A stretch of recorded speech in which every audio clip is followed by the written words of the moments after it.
Hello everyone, কেমন আছো সবাই?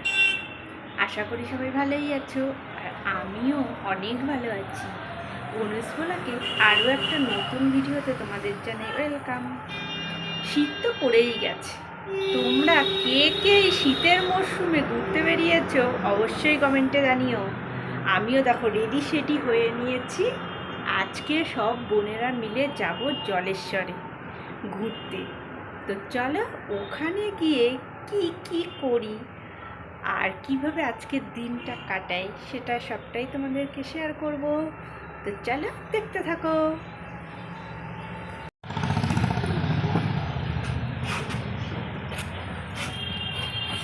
ওইদিকে হাওয়া লাগে না, হাওয়া লাগে।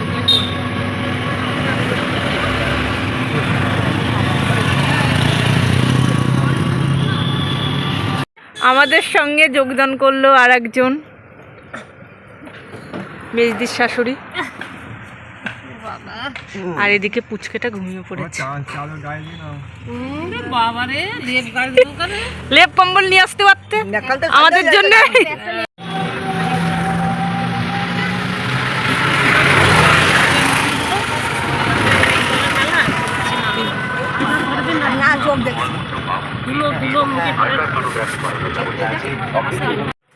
চলে আসলাম জলেশ্বর মন্দিরে। চূড়াটা দেখে অবশ্যই তোমরা এতক্ষণে বুঝে গেছো যে আমরা মন্দিরে এখন ঢুকছি।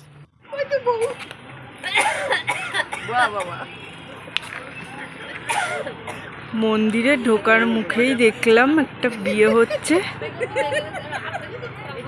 দেখো।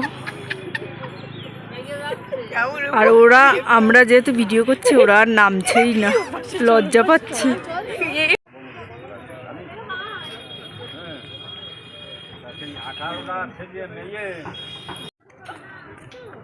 এখন আমরা এই মন্দিরের ভিতর ঢুকছি। যেহেতু আমার চ্যানেলে জলেশ্বরের ভিডিও অলরেডি দুটো পোস্ট করা আছে, সেই জন্যে বেশিটুকু দেখাচ্ছি না, জাস্ট একটু দেখাচ্ছি।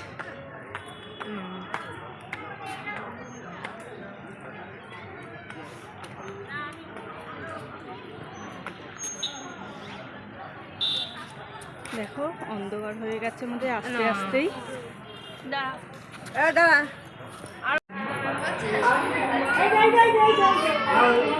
আর এদিকে একটা বাচ্চার, ছোট্ট বাচ্চার মুখে প্রসাদ হচ্ছে।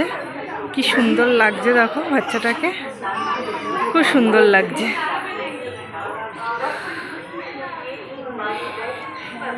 এবার তোমাদেরকে বাবার দর্শন করিয়ে দিই।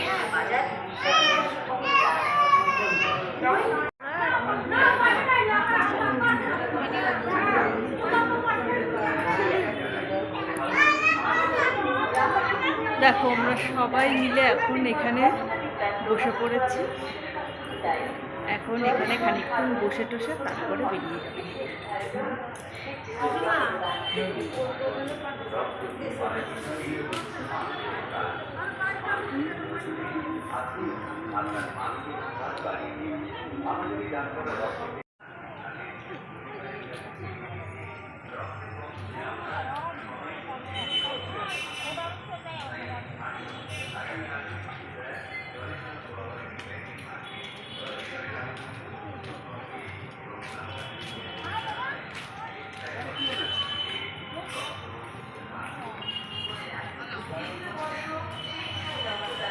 কি বলবি? না, আমি বলবো না। চল চল একটু বল। আর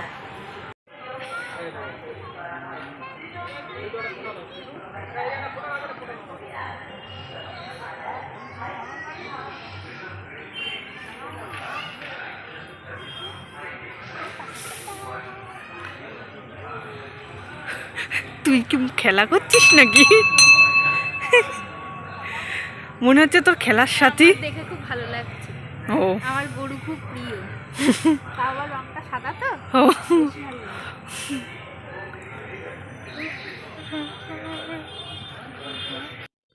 এখন যেহেতু আমরা বেরিয়ে যাব আর অন্ধকারও হয়ে গেছে, আমাদের আস্তে আস্তেই অন্ধকার হয়ে গেছে, আর এখন অনেকটাই অন্ধকার হয়ে গেছে, তাই আমরা এখান থেকে এখন বেরিয়ে যাব। তাই বেরিয়ে যাওয়ার আগে তোমাদেরকে পুরোটা আর একবার ঘুরিয়ে দেখিয়ে দিলাম। যেহেতু আমার চ্যানেলে এই ব্লগ মানে জলেশ্বরের ব্লগটা দেওয়া আছে, ওই জন্য বেশি কিছু দেখালাম না, ছোটোখাটোর মধ্যে অল্প করে দেখিয়ে দিলাম। আর মন্দিরটাও বেরিয়ে যাওয়ার আগে তোমাদেরকে একবার দেখিয়ে দিলাম। আর তোমরা অবশ্যই কমেন্ট করে জানিও কেমন লেগেছে ভিডিওটা, আর তোমরা কে কে জলেশ্বরে এসেছো সেটাও কমেন্টে জানিও।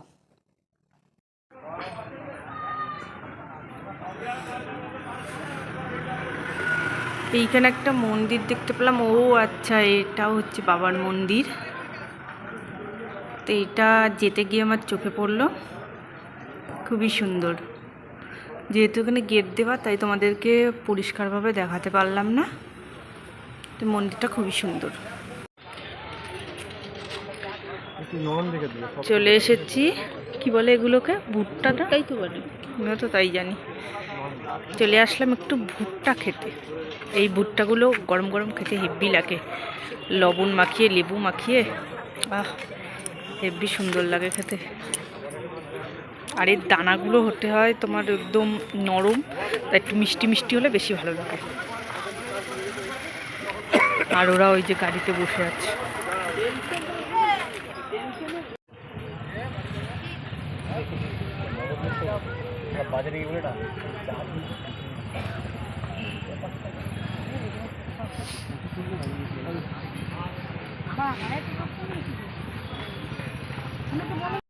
এরম ভাবে না, হ্যাঁ এরম ভাবে করো, আর একটু কাছে নিয়ে যাও। একদম পুরো কচি।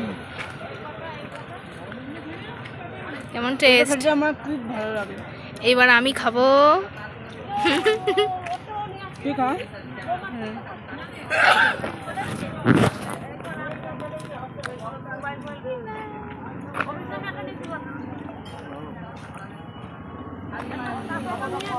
কেমন? টক টক বেশ লবণের। আর এটা শীতকালেই ভালো লাগে বেশি।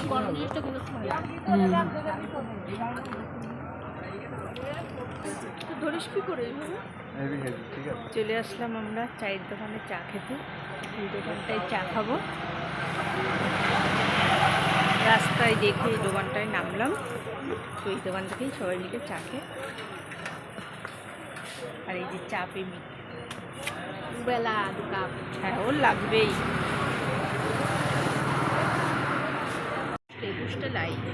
আমাদের সাথে দেখো পুচকেটাও চা খেতে চলে এসেছে।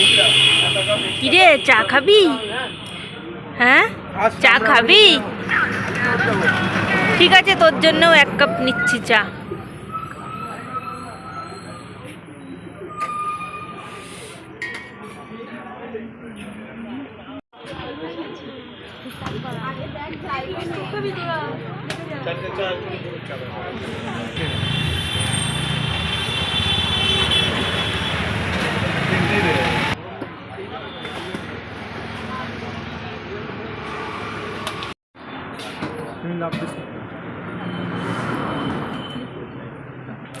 আমি তো এটাই নেব ভেবেছি। কে কে নিয়েছিস আমার মতো এটা? ও তুইও নিয়েছিস? তুই কোনটা নিয়েছিস? ও নিজে দুটো খাচ্ছে, খা।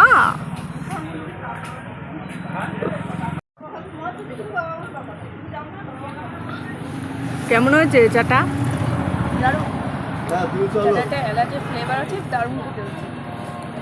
তুই বিস্কুট নিস নে? বিস্কুটটা কেমন? বাড়িতে যাওয়ার আগে চলে আসলাম একটু মেজদির বাড়িতে। তো এখানে একটুখানি চা আর বিস্কুট খেয়ে বেরিয়ে পড়েছিলাম, যেহেতু রাত্রি হয়ে গেছে তাই আর বেশিক্ষণ অপেক্ষা করিনি।